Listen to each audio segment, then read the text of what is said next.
When it comes to the future of AI, it feels like everyone is arguing over the exact same question. Are we headed for a total economic collapse where robots take all the jobs?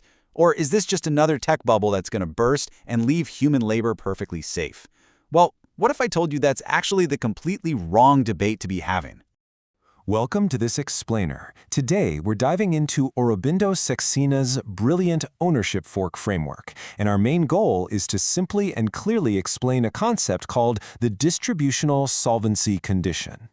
By the end of this, you're going to see proof that AI's economic impact really isn't about how smart the technology gets, but rather who actually owns the financial games. Let's just take a quick look at our roadmap for today. We're going to start by breaking down the wrong AI debate. Then we'll look at the big equation, dissect the economic scale, reveal the secret weapon, and finally, we'll apply all of this to real-world economies.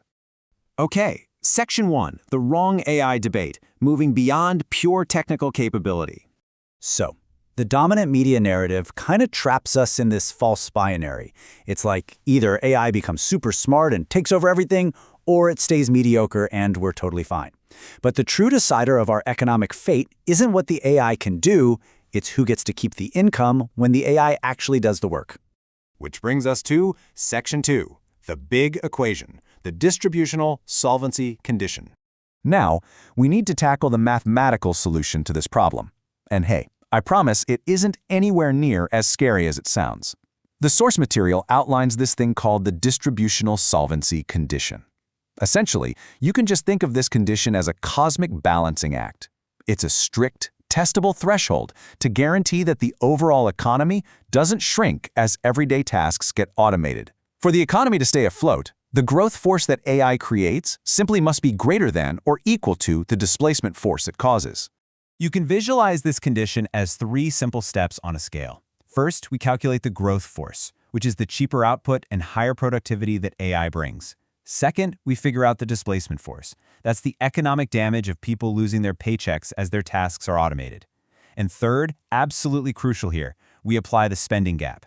We have to weigh these against each other to measure whether the new productivity can actually outpace the lost wages, while adjusting for the hard fact that capital owners just don't spend their money the same way workers do. All right, let's jump to Section 3, dissecting the economic scale, deconstructing the left and right sides of the equation. If we look at the left side of our scale, we have the constructive force, right?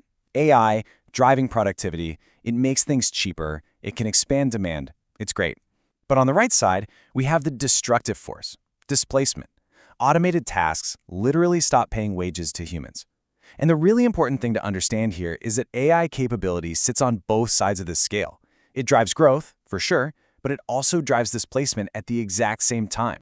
And this is where we introduce the spending gap, also known as the distributional wedge. See, displacement hurts the economy so much because everyday wage earners have a very high propensity to consume. They spend their money to live. Wealthy capital owners, on the other hand, save a lot of theirs. So when a dollar moves from a worker's wage to a capital owner's profit, it essentially stops circulating in the everyday consumer economy. Now, you might be wondering, wait, won't AI just create so much unprecedented, massive growth that it easily makes up for this? Well, the current data says no. According to MIT economist Darren Acemoglu's 2024 estimates, which are cited right in this framework, near-term generative AI's 10-year cumulative effects on productivity is a surprisingly modest 0.66%. Because this productivity boost is so incredibly low, we know that the growth side of the scale cannot rescue the economy all on its own. We desperately need something else to tip the balance.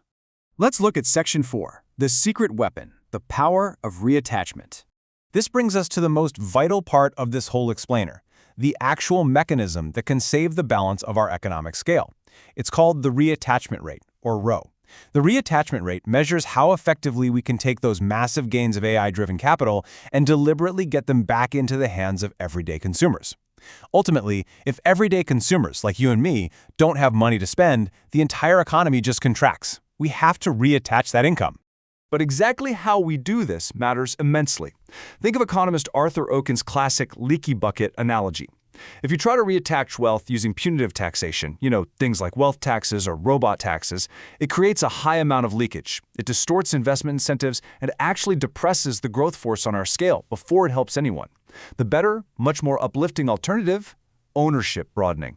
This means using things like sovereign wealth funds, employee stock ownership programs, or broad-based AI dividends. This directly broadens who owns the asset without punishing the investment, keeping the bucket sealed and preserving our growth force. Moving on to Section 5, Real-World AI Economies, how the condition plays out globally today. Saxena's model applies this theory to 3 different geographic presets today.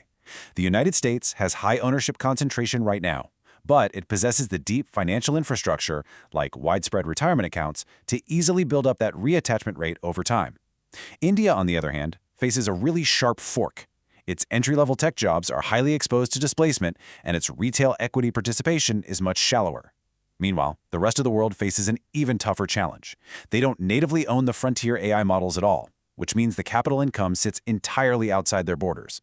Let's actually zoom in on India for a second to understand this dynamic, because it totally breaks the typical closed economy assumption. When a US firm automates an outsourced IT job, the displacement, the lost wages, lands squarely on the Indian labor market. But the productivity gains and the capital ownership accrue strictly back to the firm in the United States. This creates an exogenous export shock. Domestic Indian policy can't just tax or redistribute those gains to fix their own economic scale, simply because the capital sits in America. The solution for them requires capturing a larger share of the ownership itself, like building onshore compute capacity. So, what does this all mean for decision makers? Well, the implications are absolutely massive. Institutional investors must evaluate whether their portfolios rely heavily on a vulnerable middle class that might literally stop spending if reattachment doesn't happen. And for education providers, they have to pivot immediately. Teaching routine, entry-level cognitive skills is basically preparing students for the exact rung of the ladder that is going to be sought off first. The focus has to shift entirely toward high-agency, complex problem-solving. Now, obviously, we've survived major technological shifts before. Back in the 1920s, agricultural jobs started falling from roughly 40% of the U.S. workforce all the way down to under 2%. But that happened over generations. The reattachment rate had time to catch up naturally, and new sectors absorbed the shift. What's analytically startling about the AI transition is the sheer speed of it. It is compressing a multi-generational shift into single-digit years. We are at a very high risk of a massive, disorderly transition where the displacement outruns the reattachment before any new equilibrium can even form. So the true verdict of the AI revolution isn't going to be decided by an algorithm or a microchip. It's going to be decided by whether we successfully balance the economic scale. I want to leave you with this one question. As AI does more of the work, who is going to own your piece of the pie?